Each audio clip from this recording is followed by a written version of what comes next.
All right, so we're live and we're good to go. I understand. Sure. All right, gentlemen, everyone, thank you for this opportunity to dialogue on such a critical and important matter in our community. When Pastor Guns reached out to me and Pastor Leopold Thomas as well reached out about having this conversation. This was a an event that I had not been familiar with. And I didn't know whether this an annual event. This happen every year. Do you know? I think it's in beginning stages, so I'm not sure how No. many years, but I don't think it's been happening a very long time. Yeah. Okay. Okay. But it certainly is critical um, for our community, and I think sometimes when we have the need to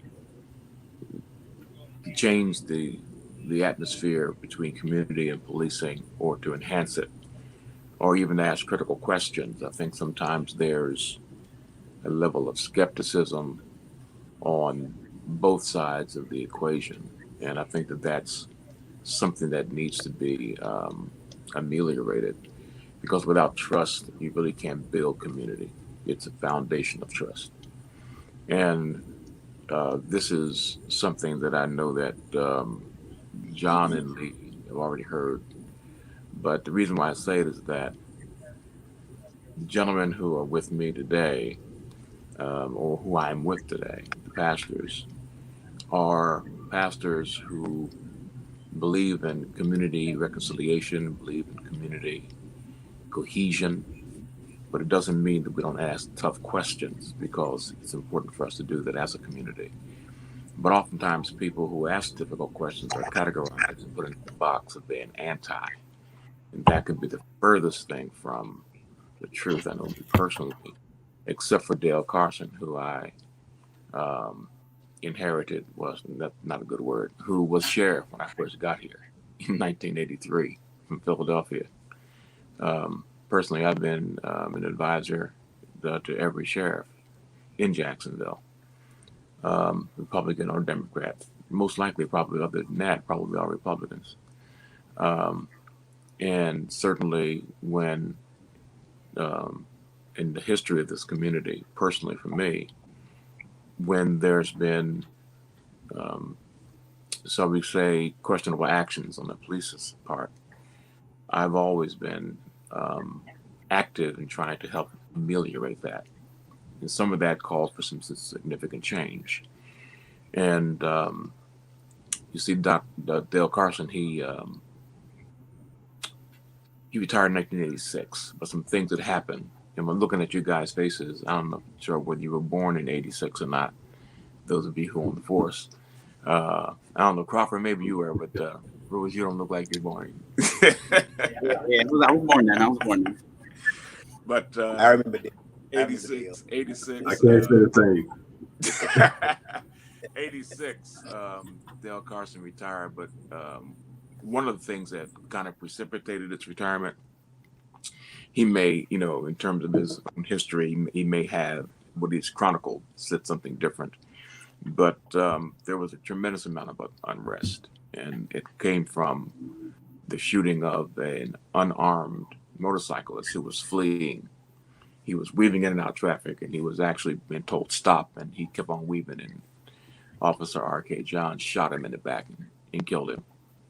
And so there was a lot of uproar out of that, a lot of unrest. And Pastor Leopold Thomas's church was instrumental, or his home church was instrumental in the fight of trying to change that whole paradigm. Pastor Guns wasn't here. Well, both of those guys were probably in school at that point. 'Cause I'm the old head. He called me the sage. I'm the old head. But what happened was, to make a long story short, there were a lot of protestations and really a lot of community unrest, uproar and unrest. And as a result of that, what happened was that Dale Carson said, look, what do we need to do to end this problem? You guys are protesting and there's a lot of unrest. And what it came down to was this. We said, what is the percentage of community African American minority in Jacksonville? What is the percentage in JSO? And so now you're talking about the 80s when we had this conversation. And so, and I say this because there are many African American officers on the force who do not know this history. But what happened was that there was, as a result of that negotiation, an all-black class was held at the academy to recruit African American police officers, and that was in the, like I said, late 80s. And some of those officers actually have remembered that. They've gone through the drop program. A lot of them are out now because they were in the 80s. But the reality is that many of them got their career started because it came out of a conflict. So now we're in 2020, and we're still having some of the same concerns as it relates to the numbers of African Americans on the police force and so forth and so on. So we're having those conversations now. I say that to say that when we ask tough questions or say certain things, it's not because we are anti-police by any stretch. In fact, just the opposite. They've been on the forefront, very supportive of the police department. I think that in these days in which we live now, with all that's happening in the culture, I guess I would open it up by just simply saying, from your perspective as police officers, what do you think is the temperature in the community as it relates to law enforcement in the African American community, and how can the Black church, how can we help to foster closer relationship in your estimation? That would kick it off with that. Well, Officer Crawford, if you want to expound on that, you can, and if not, I can definitely go ahead. Yeah, if you want to start it off. Okay. Personally, myself, Officer Ruiz, I work here obviously at the Jacksonville Sheriff's Office, and I work in a predominantly Black area. The climate, honestly, for me, I have not seen the climate that I've seen on TV. Our interactions here at the Jacksonville Sheriff's Office, obviously, we have orders that stipulate how we conduct ourselves during business and how do we, interact with citizens. And the citizens here in Jacksonville, Florida, I have not, per se, myself, and I can only speak for myself. I have not seen what we have seen on the news that perpetuates the stereotype of police against citizens. Here on the north side where I currently work, my interactions with the African American community has been pleasant, and it has been pleasant since the day I've arrived here. And that's maybe speaking on the piggyback of how we're trained here at the Jacksonville Sheriff's Office and what the training we have to utilize and how we speak with different citizens of obviously different creeds, colors, and backgrounds other than ourselves. That's great. I know for myself, I haven't noticed any difference. I mean, just as what Officer Ruiz was saying. I mean, I can hear you very well, Officer Crawford. Sorry, I'm sorry. I Can you hear me very well? Maybe your mic is down. Or Is that better? a little bit. Can you guys hear? Yes. Yes, sir. I can hear you. Okay, go ahead. Maybe it's me. Okay, go ahead. So yeah, I mean, I would have to agree. I don't see and haven't experienced anything what is seen on the news or anything like that. Majority of people have actually thanked us for what we're doing in the community. So I mean, I really, as far as the portrayal that it's the citizens against police, I don't really see that in my area, because I do work alongside Officer Ruiz, and yes, our area is predominantly, Black Americans. So, I mean, I haven't noticed any disdain. If anything, I've had more people come up, hey, thank you for what you're doing. Just keep doing what you're doing, and we appreciate it. I mean, So Let me, John, let me jump in real quick. I think it was something that Officer Ruiz, I hope I pronounced that correctly, yes, sir. just kind of inserted into his comments about the way JSO officers are trained. Recently, I took a group of young men to the police academy, and they did the simulation, which was, which was eye opening for them, to say the least. Can you two kind of elaborate on the training? Because I think that, and again, again, Pastor John Newman, we always joke with him that he's our sage, but I thought he did an amazing job of setting this up. Just kind of providing that historical background that I know I don't have. And Lee is from here, and Lee is, of course, much older than I. So maybe he knows. Don't give me that look, Bishop Thomas. But though, so I agree that there needs to be more African Americans on the force. It always helps to kind of have a healthy balance. I agree with that. But even as we walk through that process, and that's another whole discussion, how are you trained to manage situations such as what we saw with George Floyd, or what we saw with Breonna Taylor, what we saw or what we've seen?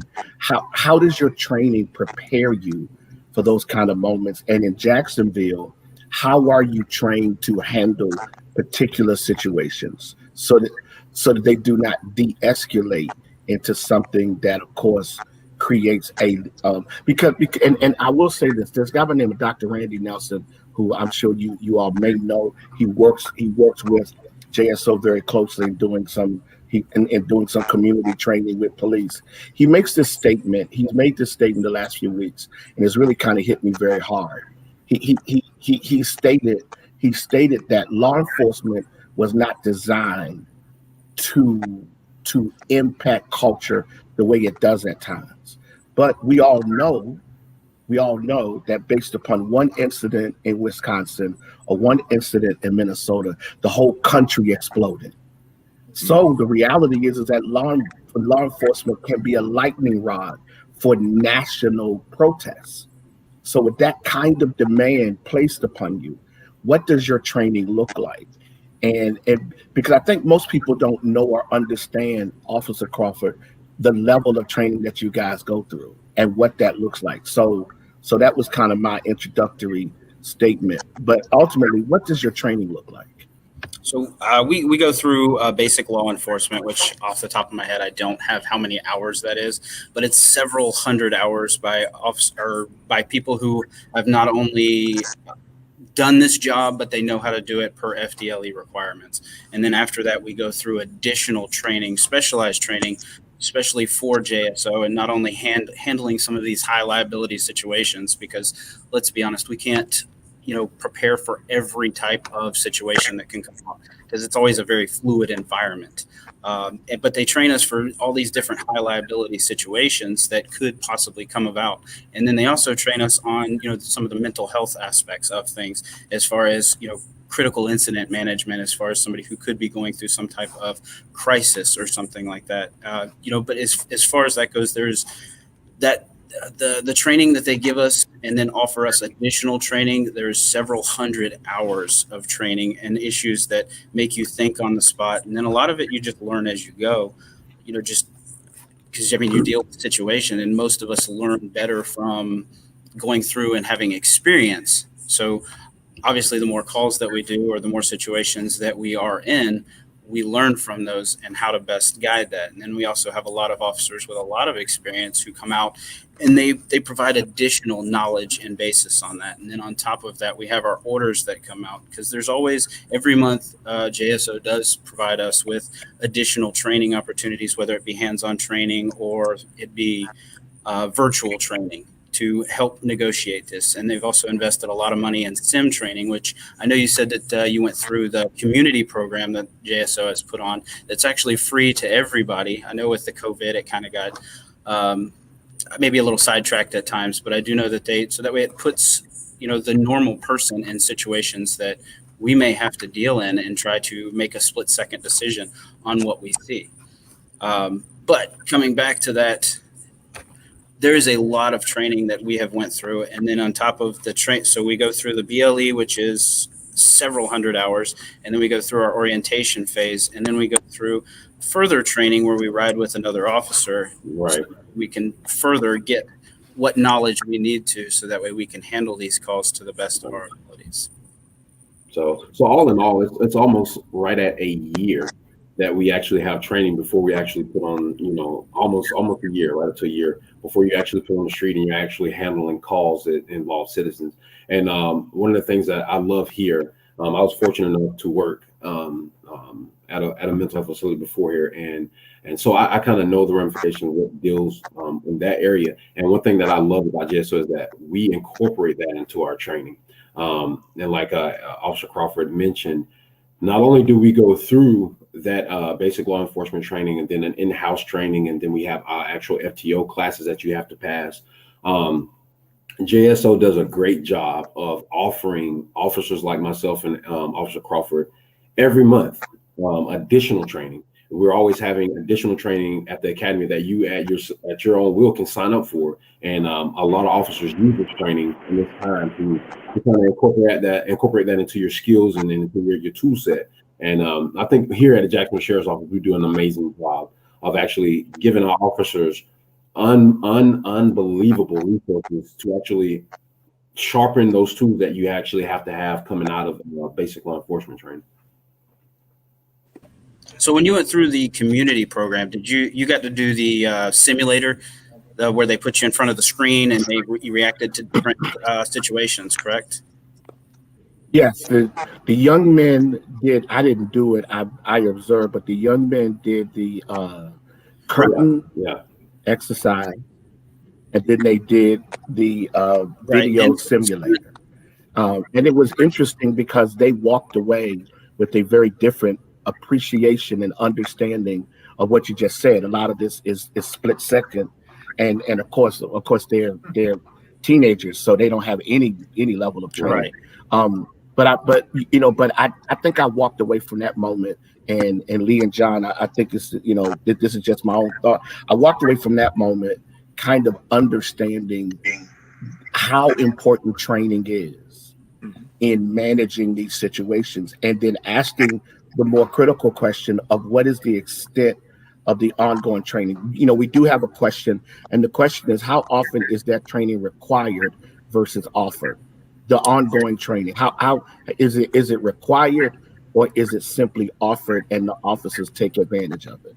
We have monthly required mandatory training that we go through, and then we have several different classes that are offered, and it's not only offered through JSO. It gives so there's St. John's, who offers a lot of different classes that we are, and then there's classes across the country that JSO actually allows us to go to, so that way we not only get one specific way of doing it, there's a variety of ways of doing it, and ways that we can help broaden and bring new ideas to the community. Right. Mr. Newman, you asked a question earlier, which I want to respond to. You said, how do we kind of bridge that gap between the African American church, and how can you guys help us? And I think today is a prime example of that.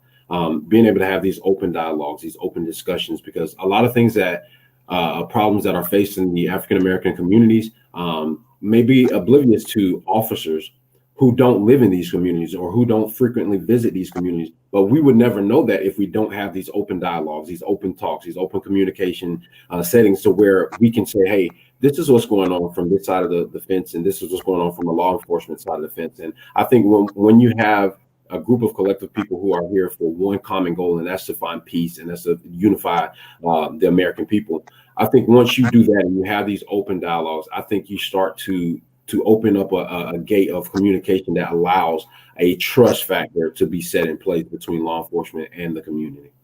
I think that, and I appreciate those comments, because I think you're actually right. I've been privileged to be able to host, I don't know whether you're familiar with a group called United.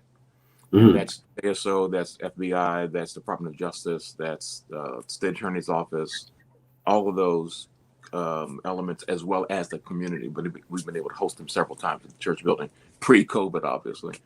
And we got into some very, very, very honest dialogue about the very thing you're talking about, particularly as it relates to the whole concept of what does compliance mean. It's a Right. dirty word, in the community, unfortunately.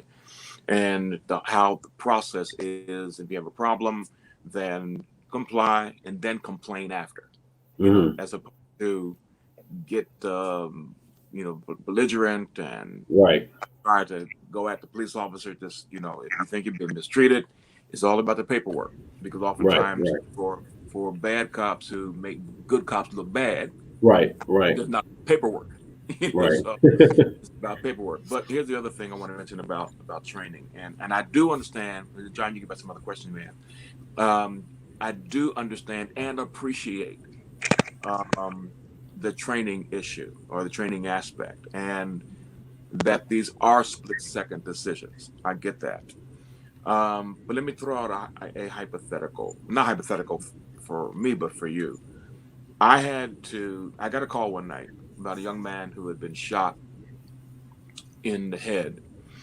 He was at a party with his brother. In fact, he was home from the Navy, and his brother said, "Let's go to this party." It's going. So okay, I'll go with you.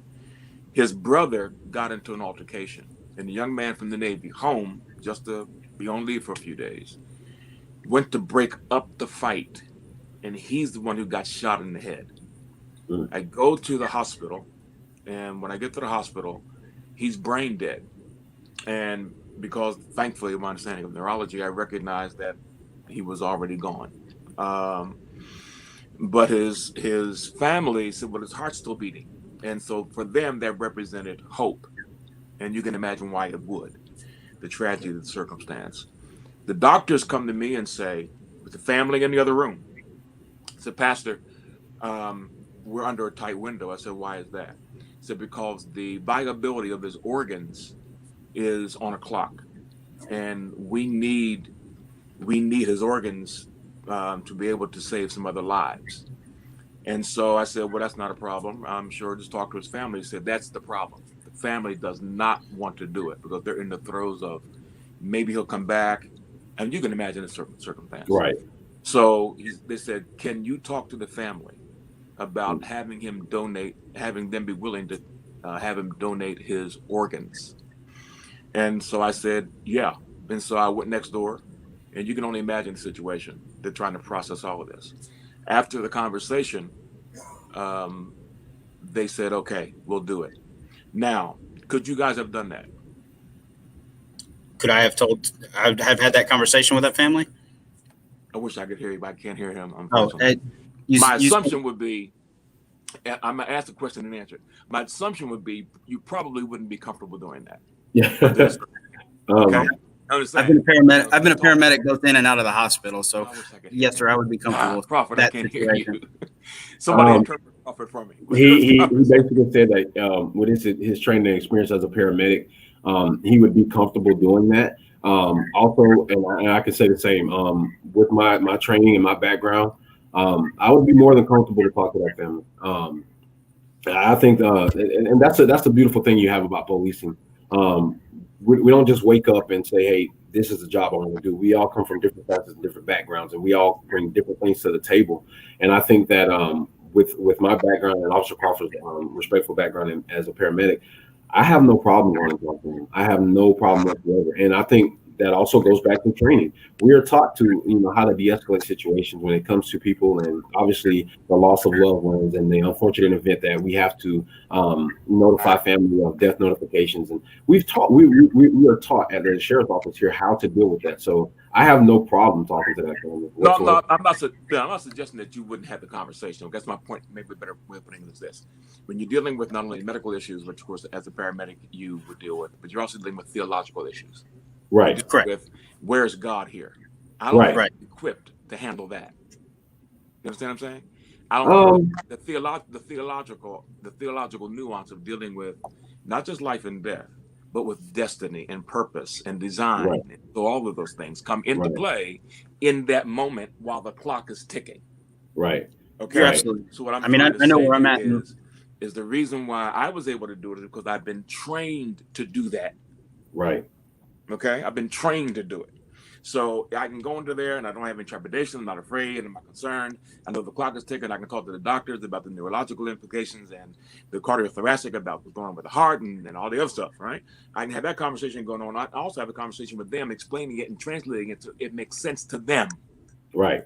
In a context of the theological ramifications as to how could God let this happen, because it deals with predestination and their understanding of theology, and that's oftentimes warped. In that moment, it's all exacerbated. But in that moment, you got a clock ticking saying, I got to get this done because other lives are depending on it.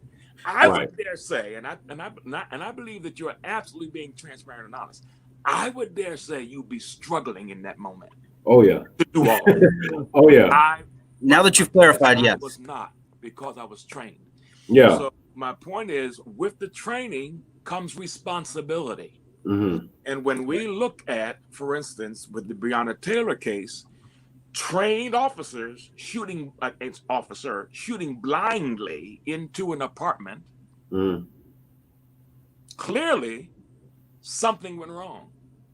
And when we hear about training, I guess there's a greater responsibility on you because you are trained. Right.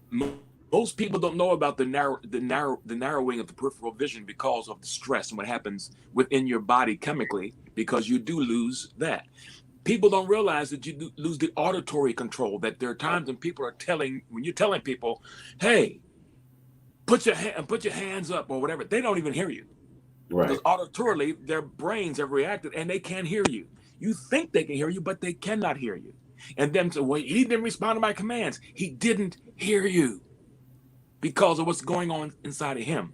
So what I'm saying is that training is critical, because without really, I guess what I'm trying to say is, when people talk about we're trained professionals as officers, that training has got to be to the degree. Here's why.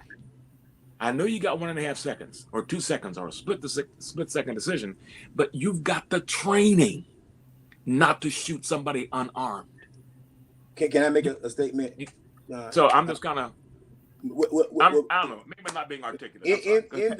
In that, is there maybe a platform for a forum that you understand, or we understand, the responsibility of the civilian or the person or the citizen, and the responsibility of the policeman, so that persons can know exactly what each of our responsibilities are in all aspects, not just in times of what Dr. Newman is talking about, but in the sense of any, I want to say confrontation, but interaction with policemen in the community. Because, there are some misnomers about certain areas of town. I think all three of us pastor on relatively the north side, but there's as much activity on the east side, west side, Arlington, south side. A statement was made to a person on last week that they were coming to the north side, and that person said, be careful on the north side. Well, my response would have been, it's not just being careful on the north side, but wherever I go in Jacksonville. Right. So is there forums like this that the community can know, and I don't know whether or not from day to day or week to week, that whoever's assigned to that community, that we as churches, as pastors, can kind of have some kind of information on what officers are assigned in our communities, just in case some situation, as Dr. Newman is talking about, arises. Officer Crawford, can you hear that question? Yes, I heard the question. Okay. I think personally, for your information purposes on understanding who's working in what zone and what area, I think that's your local substations here on the north side off of King Street, obviously off of EWC's campus. We have a substation here where I'm sure all that information can be imputed to anybody that needs to know, especially people and leaders as yourself in the community. Obviously, knowing who works in the community, having a better contact information of the officers that are working in that area, I think is very beneficial. Me personally, I think it's one of the most beneficial things that we can do is actually share, especially with our leaders as in pastors, who is working that zone. So when Pastor Newman or Pastor Thomas has a situation that's going on, Bishop Thomas knows, hey, Officer Rules works his beat. Let me get in touch with him and I can notify him of what's going on. I think it's very imperative that we make that connection. But I'm sure here at the local substations of any zone, you can go and figure out who's working and what officers are working that shift. I think that's critical as far Right. as knowing who's in the community, knowing the officers that are there, and developing a relationship. A lot of us, I shouldn't say a lot of us. There are some of us who don't have a level of comfort in having just that kind of relationship. I was joking with Mike Williams about, and the guys were there when I pulled into my office one day, and I see a white SUV parked in my parking spot. so I go around the block and I call my executive council chairperson. Hey, is somebody at the church building doing some work and it needed my spot? And they said no. I said, well, there's somebody parked in my parking spot. So I went around again. I did a little recon, took pictures. So who is this person in my parking spot? So I decided I'm gonna drive up on them. Now they're backed into my parking space, so they're cars facing forward, so they can drive right off as opposed to backing out. I'm pulling in, right, and so I'm pulling in real close, and all of a sudden these guys pull up and roll the windows down, and it's JSO, right? And so because thankfully the relationship I have with I've had down through the years with police and JSO in particular, they can read. You can tell in 2 seconds about somebody's body language, whether they're worried or whether they're. I say, "Yo, what you guys doing in my parking space?" And they start laughing. Okay. It didn't hurt that I had my FBI hat on too. They didn't hurt me either. So I said, what's going on, guys? And so they said, we're waiting on a call and blah, blah, blah. I said, hey, anytime you want to hang out here, I said, feel free. You need anything, let me know. I said, but you see that sign behind your car? The sign said, Pastor. Okay. So I had it again. So you can park anywhere except for that spot. What I'm getting at, though, is what Leofric's talking about. That if we have the ability to have forums and types of events where we can have the kind of healthy conversations that he's mentioning, that fosters relationship. Right. Every pastor doesn't have the decades old relationships I have with police and different encounters. I mean, I was stopped one time in Philadelphia, which is my home. I just flew in, got in the car, and stopped at a red light, and all of a sudden, I had unmarked cars lighting me up, and they got out and they were drawn down. And so once again, that was scared the heck out of most folks. It didn't bother me. I said, hey guys, what's going on? And they said, well, the car that you're in fits the description of a robbery that just took place. And so I said, here's my ticket. It's from Philadelphia and blah, blah, blah, blah, blah. That's because of relationship. Right. Am I making sense? Right. Because I haven't had those kinds of negative relationships that unfortunately so many have had.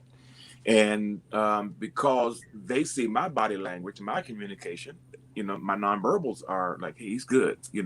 He's not acting like he's done something. So that takes takes the temperature down. That John said de-escalates. So I think the real question is how can we develop, after COVID is over, obviously, develop an ongoing kind of relationship and dialogue with pastors in the communities where JSO is. So we, for instance, the zone commander knows the pastor knows the zone commander, knows who the sergeant is. Those things are really, really, really critical. It may sound like it's minutia, but if there's a crisis, Bishop Guns, he's neck deep in what happens in the community with so many murders. I mean, children he's buried and funerals he's done, and JSO working on both sides, gangs and law enforcement. But every pastor really needs to have those kind of relationships. And how do we foster those moving forward? I think we need to be, to use Pastor Thomas's example, I think we need to be intentional about it to make it happen, not wait for a crisis. Right. I totally agree with you. I think here, and I know I can say this with confidence.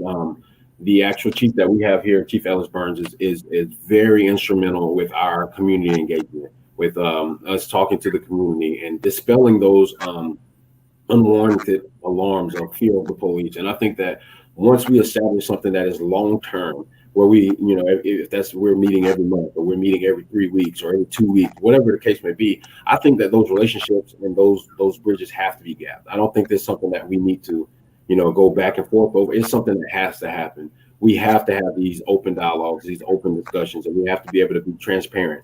And because I think once we have these conversations, obviously with such influential leaders like yourselves and obviously with police, we have an opportunity to bridge a gap between community and police that needs to be bridged. And I know that we at JSO here now, we do that. I know that Sheriff Williams has his meetings with community leaders and pastors, but I think that it'd be also beneficial for us, like you said, to have that conversation with the officers that are working here in your zone and with these pastors and these leaders. I think it's beneficial.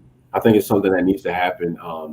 But having people like yourself, Bishop Thomas, and yourself, and when we have these conversations, I think it's very important that we come to these conversations with an open mindset, to know that we are trying to gain knowledge as an officer. I want to know, what do you, Bishop Thomas or Pastor Newman, I want to know, what do you think works? What do you think that we need to do a better job of? Because I really feel strongly that every officer that I work with, we want to know what will better help the community.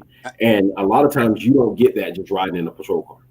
A lot of times, most of our interactions, people some people just have such a negative connotation, and a lot of times it's just about education. There are so many little minute laws that I didn't even know existed that I'm trying to take the chance on educating somebody. And if there's that negative stigma that comes into it, it makes it difficult so that way we can actually educate people on certain things, so we can bring the community better together and make a better community for all of us, for us as a people. So that way, because I know I don't personally live where I work, but I grew up in Jacksonville. I care about this community, and I can see it from our leaders that they care about this community. And, maybe it's just we think we know what we need, but this type of platform here, that way we can hear it from, hey, how can we help you guys? What is it that you need from us? So that way we can try to meet those points. And I think Officer Rua is, asking, hey, what can we do differently? Because sure, it may work on some small degrees, but what can I do? If it means me showing up on Sunday mornings and helping you greet the people as they walk in, I'm all for it. I think about go ahead, Lee. Go ahead. You hit it on the head. It's about presence, right? Actual relational presence with persons. They just don't see you ride by in your car, right? But maybe at the grocery store or something like that, you're there, or at the restaurant or the fast food chain, you're there just to say, hey, I know I got paperwork, I got this, but literally, guys, you are the pastor of the community in the sense of on the streets. So therefore, there has to be a form of relationship with police and people to help them understand. When I grew up, we had Officer Friendly, who didn't just come to the school, but he was also walking in the park. As we were playing basketball, he was out there with the guys playing basketball for a second. If it wasn't 30 seconds or a minute, he was there. So I think it's more so presence, and it has to start early. It has to start with our children, to help them have a sense of comfort and calm when they see an officer come, so they can understand what the responsibility of the officer is, and that is to protect you, right, rather than put you down. Now, if you're wrong, if you're acting out of order, yes, but if not, we're going to be a pleasant presence in the community. Correct. Let me offer this, because I think the conversation, and Garland Scott is on. He's the coordinator of this weekend from the faith-based community. I think something, John and Lee, I think we're at least trying to get to something important. The presence of law enforcement without crisis. Again, I have we do this thing through Operation Save Our Sons, and right now we're doing a program with JSO called Bridging the Gap. It's interesting to hear African American males talk about law enforcement. The vast majority of the young men that has gone through this program, these first two sessions, has only seen law enforcement when there's been a crisis. Right. And then social media defines the way you're perceived in the Black community. Right.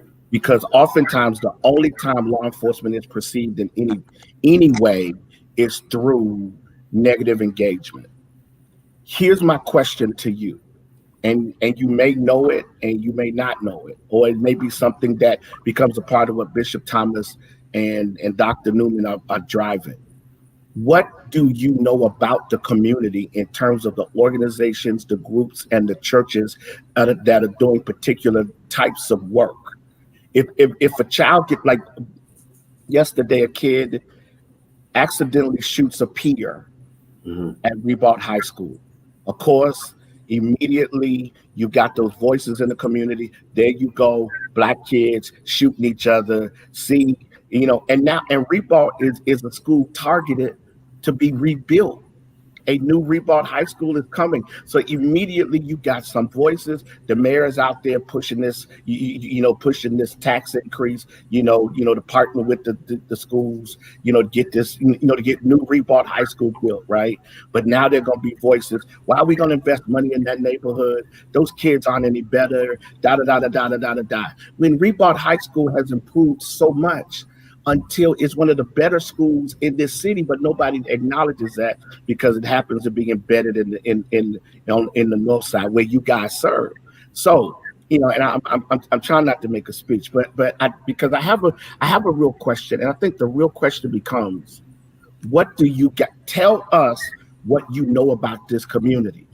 Tell us what organizations or groups are doing work. So if you see a kid on the street, Officer Crawford, who may be doing something, but it doesn't require this kid to be thrust into the legal system, because once a Black kid is in the system, it's very hard for him to get out of it without a mark. Like this kid is 18. You know what this is going to look. This was an accidental shooting. And from everything that I've heard, this kid only had a gun because he felt threatened by another group of kids from another school who threatened to come to him.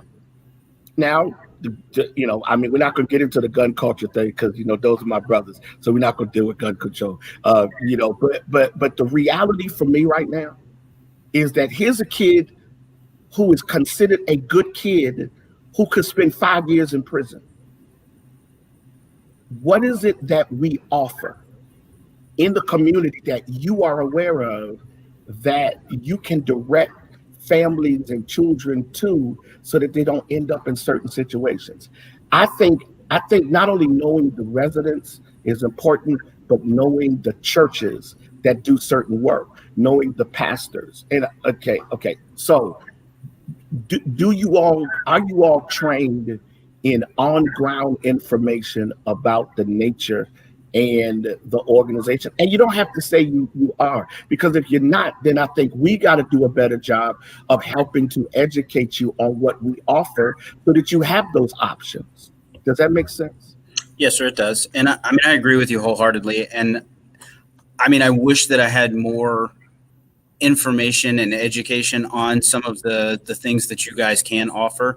I do know through a lot of my experiences that I've had, just meeting people and introducing myself, especially when I'm new to an area, I try to get to know who all's in my area, who can be beneficial, who cannot be. And I've collected several business cards, which unfortunately they're in my car. Otherwise, I'd be more than happy to go ahead and name drop on some of these things. But I do know that there's several people who have lived the gang lifestyle that I have reached out to. I've sent the email of the names of the children so that way they can try to head off this problem, whether it be before they make another mistake or something like that. Because honestly, I know a philosophy that I like to live by is, when we make mistakes, If we learn from them, they're stepping stones. And we all make mistakes. We're human. We're police officers, yes, but we still make mistakes too.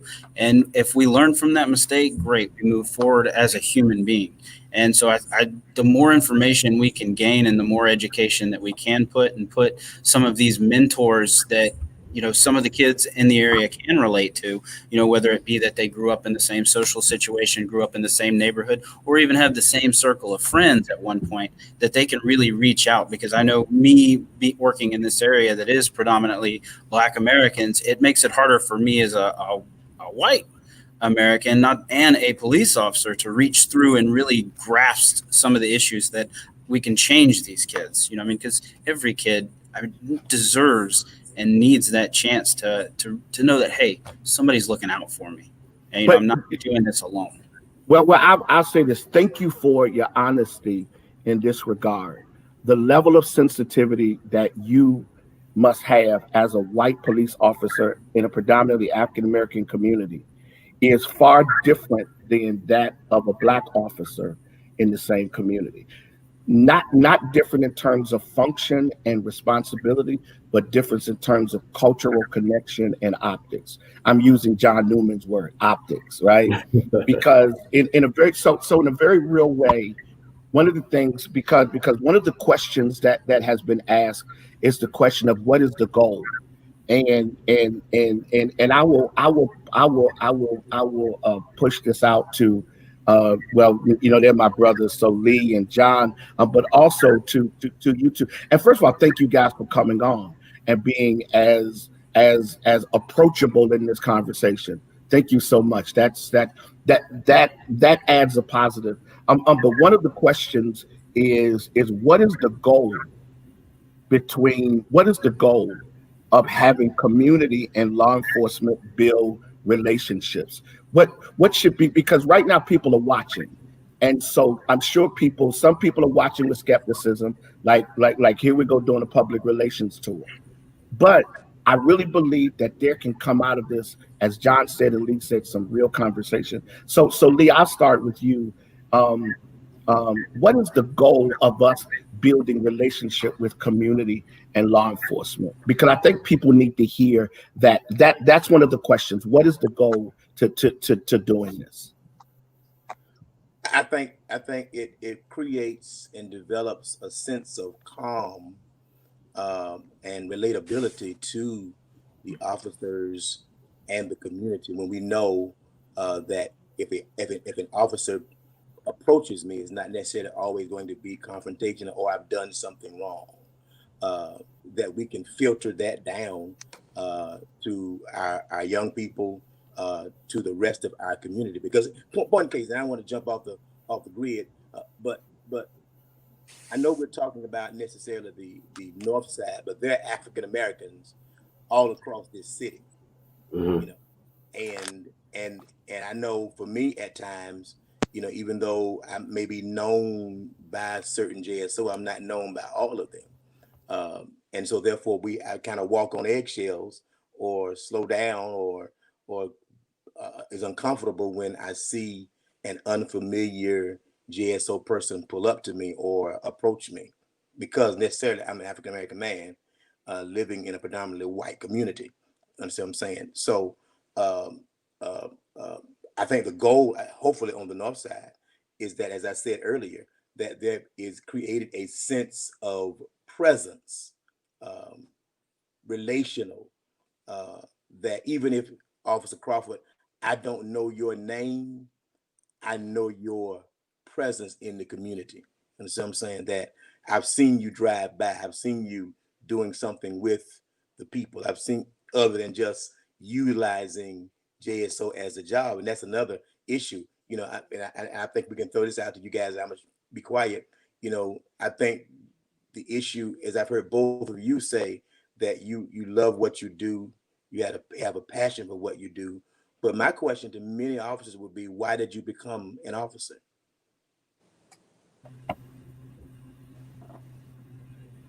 So yeah, I'll start with that. One of the reasons I got into the profession, for me, growing up, I saw My granddad, he was an officer. I have uncles and aunts and family members all throughout the line of law enforcement. And before this, I had no idea about law enforcement, did nothing in that nature. But I've always had that burning desire to say, hey, this is what I want to do ultimately. This is what I want to do, not just because I get to carry cuffs and a baton, but I actually get to get out and help people. And I get in different situations where I can be utilized for what I feel like God's given me, and that's the ability to help people. So that's the reason I honestly joined, and I've been able to do that here in my time here at DSO, is to be able to utilize my gift and like I said, you're not getting too spiritual, but sometimes I think God puts us in positions not because of what we entail, but because of for His purpose. And I think that I'm where I'm supposed to be, and I'm doing what I'm supposed to be doing, not only for myself, and I get a fulfillment out of it, but for my God-given ability to relate and talk to people. And I think that for me personally, once I got into it, and once I actually started doing the job, and I prayed about it. I said, God, put me where I need to be, because financially I was fine. Wherever I needed to do, I was fine. But God put me in a position where I could be a blessing to somebody else. And I think this job allows you to do that more so than any other job that I've ever been a part of. And for me, that's the reason why I do it, to be able to be a help to somebody. I mean, I know for me personally, when I was in high school, my father went through a bit of a mental crisis with a firearm involved. And to watch the coordinated effort and for the officers to take that little bit of extra time to speak to me, it really spoke volumes. Just the camaraderie, the teamwork that they used to come to a peaceful resolution and not just jump the gun to directly into immediate action. It's step back, try to diffuse the situation and de-escalate the situation. And then that training that I've received, I now am able to put that into use for other people. I do know, me coming from a medical background as a paramedic, and I also worked in the Wolfson Children's Hospital for years as a paramedic. So, I mean, it's some of the things that I've done have been pretty amazing, but I do have to say, at this job, I help somebody every single time, whether it be through education, through giving them the knowledge so they can help themselves. Every interaction that I have, I try to make it a positive interaction, or as positive as I can. I mean, even if people make mistakes, as long as they're willing to work with us, where we can, we work with you. We provide those phone calls so you can, notify your family members that, hey, I mean, you made a mistake and unfortunately you are going to be arrested, but you can at least notify your family and notify your job, so that way everybody is on the same page. We're not, as the police officers, people automatically, oh, they're bad. No, we're not bad people. We are people. And I mean, we are going to take whatever we need to whatever we need to do. As far as if you're going to escalate a situation, unfortunately, we're going to escalate it. But that's not where we want to go. We want everything to be as peaceful as possible. And the department has provided us lots of techniques that I use daily to de-escalate situations and just confronting people. Because as nervous as people are around the police, I was that same way as a kid. And then even as we walk up to new people, we don't know what you're thinking. As you saw in the curtain drill, you don't know what's going on until, boom, it's revealed. So like Mr. Newman was saying, I mean, that just unknowingness and having that comfort around police officers puts us at ease. Because I mean, we're walking up to the same, our hearts beating just as fast as you are. And then he spoke to the auditory exclusion, and then the narrowing of everything, just as our potential people that we're involved with. I mean, yeah, we do have training on that stuff, but we're still humans. It still happens to us as well. So, I mean, we know that that's going on through you guys, so we try to put a comfort level down, and then same thing comes back with us. I mean, I went through the same thing as a kid. I mean, even, being white, I hated the police behind me. Even now, a state trooper pulls in behind me in my marked police car, I still slow down 5 miles under the speed limit. I mean, it's just, it's ingrained. It's like, oh gosh, what's going on?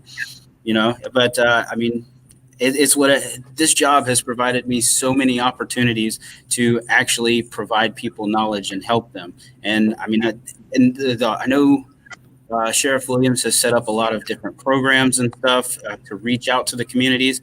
And I mean, right now, that's what we want to do, is reach out to the community and do what we can. I mean, we are essentially open books, and whatever we can do to help, just please let us know.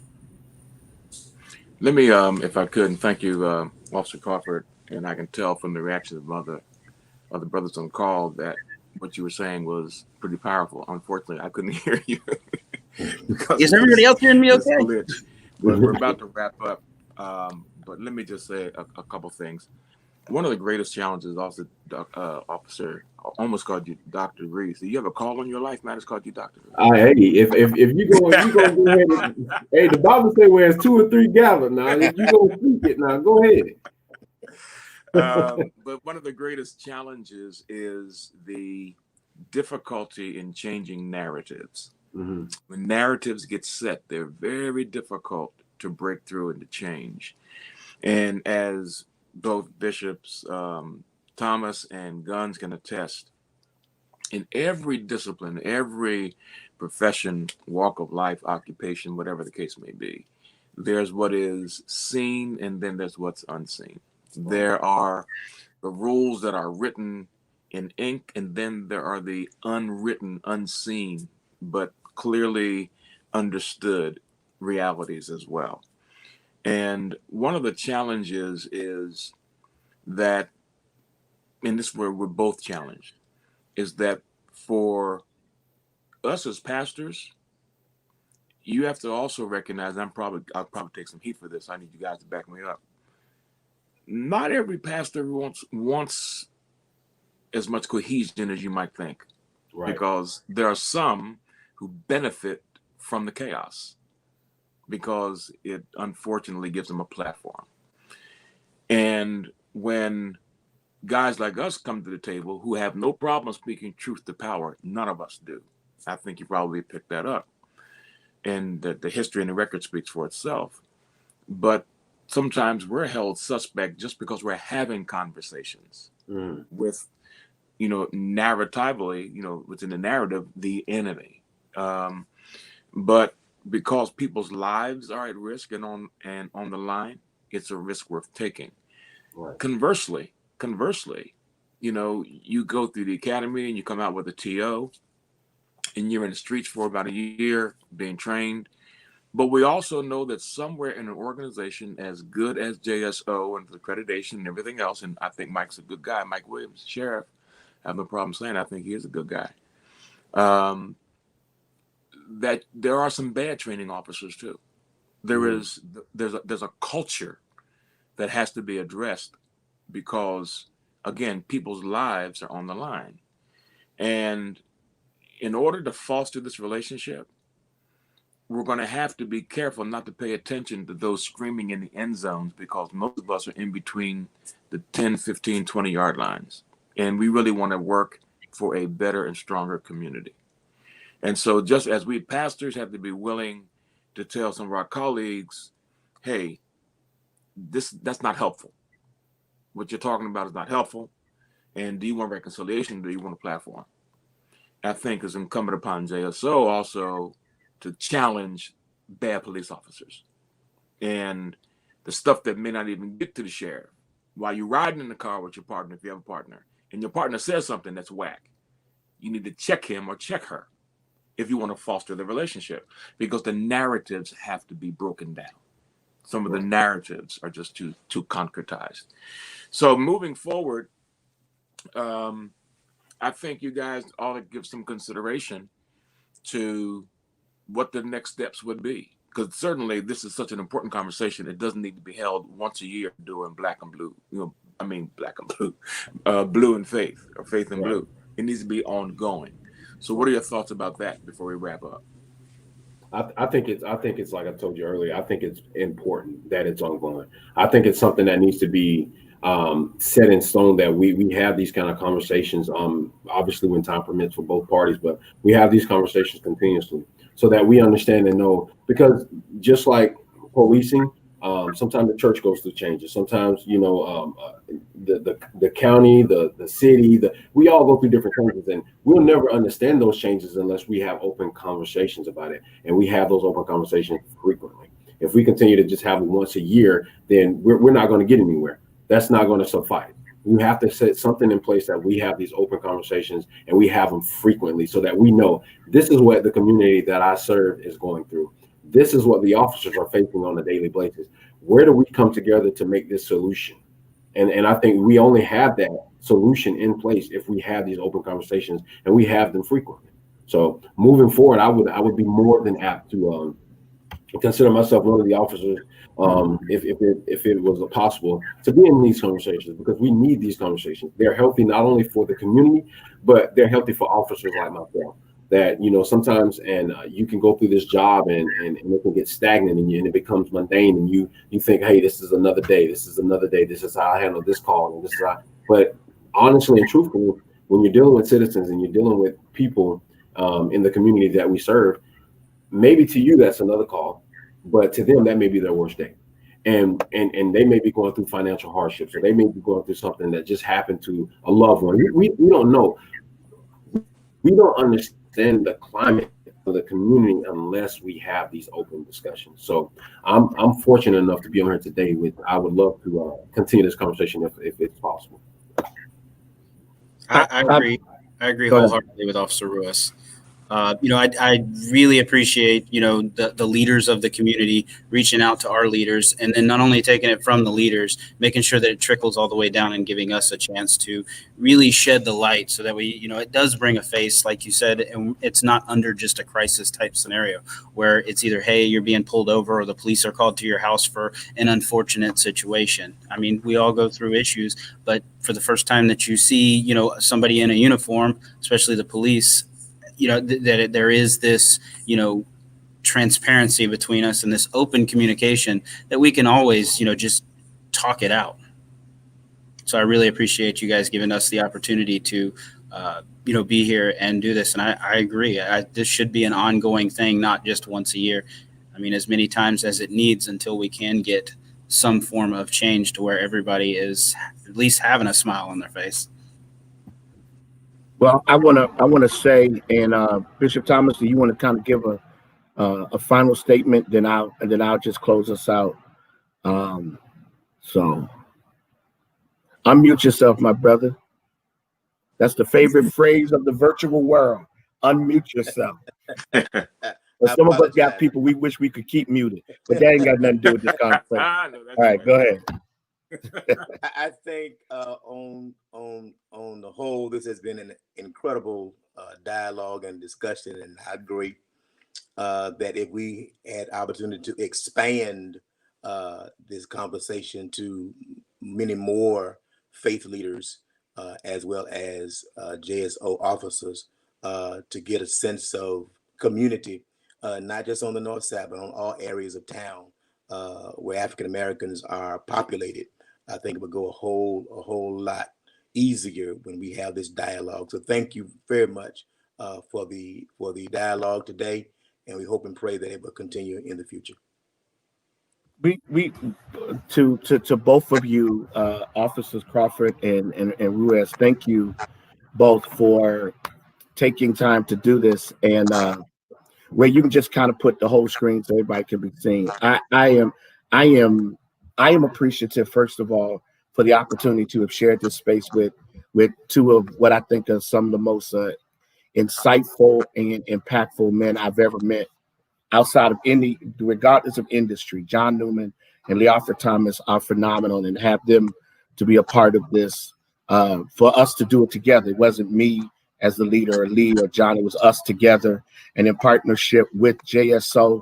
Again, the coordinator, Pastor Garland Scott, has kind of been on black, popping in and out today, but I want to say thank you to him, and then thank you, Officer Crawford and Officer Ruiz. And here's why I want to thank you, because we know that it is challenging to go on any forum and not have the questions up front, and we know that with the obvious tensions that exist between law enforcement and African American community, that at any moment you can feel sabotage or set up. The great thing is that you had two other men who that's not their character. John Newman's character isn't trying to make you look bad, and Leofra's character isn't trying to make you look bad. So you actually had the two perfect people to do this today because they come with so much integrity to this moment. And so I want to say thank you. I've been, Lee, I've been texting your member, assistant chief. He's watching. and he is just blown away by what has gone on today. We've gotten great recommendations and suggestions in the chat. Some people want to keep doing this, so maybe with a different group of pastors and a different group of officers, maybe JSO in the community does this every month as a virtual. I mean, it definitely everyone's heard the voice of John Newman and the Oxford Times, but there are a lot of other pastors who need to have these virtual conversations. Even some who may seem to be antagonistic, they need, still need to have it. And so we're going to recommend that. There's also a recommendation that we create a summit between community and law enforcement where this dialogue kind of reaches. And Officer Ruiz, you suggested that. And then I think one of the most amazing things, Officer Crawford, is your story of how policing affected your career decision. And maybe that's what we need to do in our community. Have our kids have enough of that story that the officer didn't come in like the Wild Wild West, but he came in like those officers came to your home and de-escalated it. And now here you are as an officer with that memory of an officer de-escalating. So that makes you sensitive that every time you go into a situation, you as well say, if they did it for my father, let me do it for somebody else's father. Absolutely. Yeah, and that's the amazing memory of this. Assistant Chief Mitchell said, "Let's make it happen, Bishop Guns." And I'm going to say to Assistant Chief, Bishop Thomas said he's going to make it happen. So okay, Garland Scott has jumped on. Pastor Scott, do you just want to say a quick word to us? We are 6 minutes over, and football and Virginia Tech plays at 12 o'clock. And so I need to position. I put on the St. Paul shirt to be official, but I need to now put on my Virginia Tech Kappa Alpha Psi shirt so I can get in front of my TV because I'm watching football for the rest of the weekend. And the Lord said, all of my civic duty is over in about 1 minute and 37 seconds. So, Pastor Scott, is there anything you want to share? I just want to say thank everybody. It was wonderful. I was happy about it. Please forgive me for popping in and out as we got 2 of these happening in different zones today.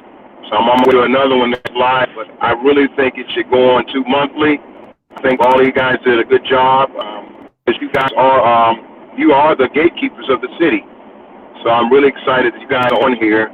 So let's continue to do it and keep it up. And I'm happy about it. Thank you so much.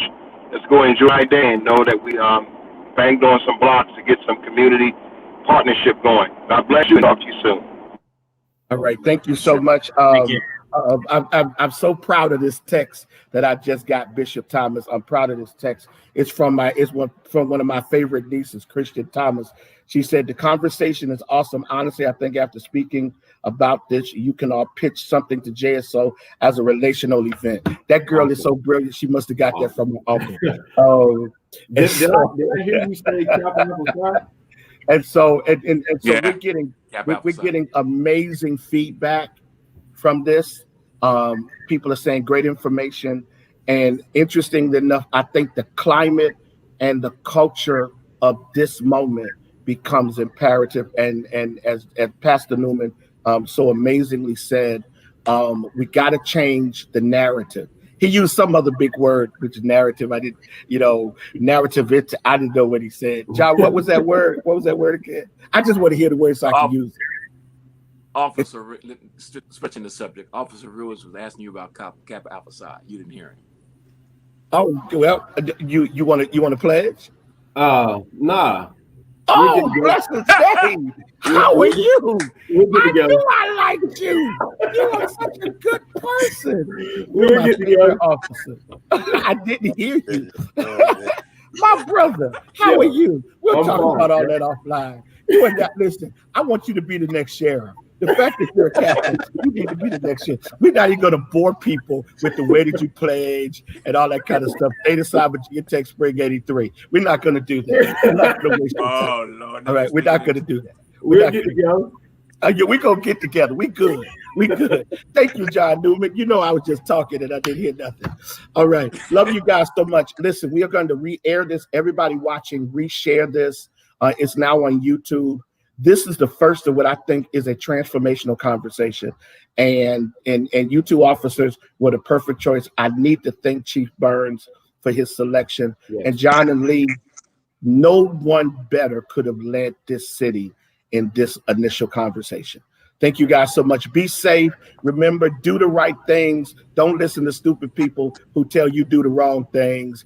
Do the right things. Wear masks, social distancing, wash your hands, take some showers, do whatever you got to do to stay safe.